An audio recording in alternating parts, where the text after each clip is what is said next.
I could do anything for victims and survivors, I would give them this space where they didn't feel like they have to prove that they're a victim.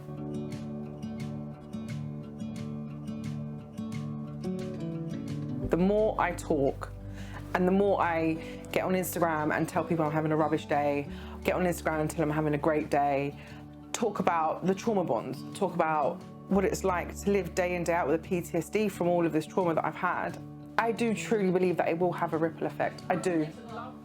And that's why I keep doing it, because I think the only way that situations like domestic abuse, the only way we can change the system is by allowing the victims to be open and honest.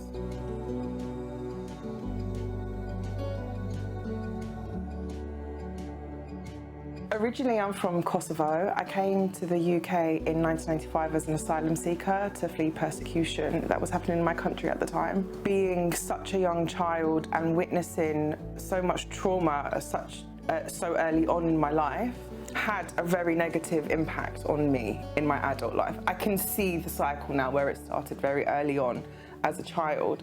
The abuse that I experienced was from a young age and that I witnessed was mostly coercive and a lot of, ironically, a lot of dictatorship and bullying too. I thought that was normal. I thought all families were like that. I thought everybody was scared of their father the way that I was scared of my father. Until I went to secondary school and I started socialising with other teenage girls and I'd see their relationships with their dads and I was like, oh wait, no, this isn't normal, because my friends love their dads and they can sit down and have a chat with their dad and I couldn't do any of that.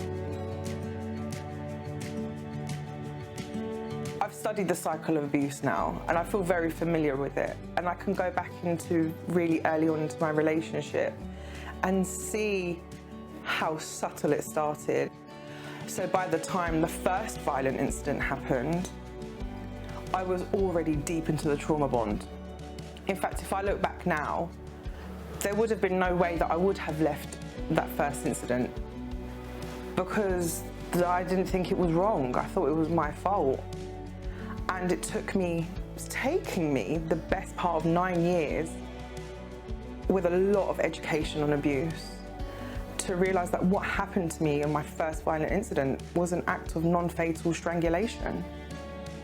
Statistically, they say that abusers who choke their victims are 7 times more likely to kill their victims too. Now I know that. I understand how dangerous this relationship was. All it had to take was just once.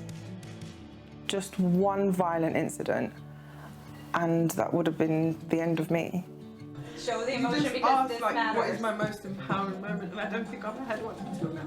I'm just sick to the back teeth of women being in abusive relationships because they think it's their fault.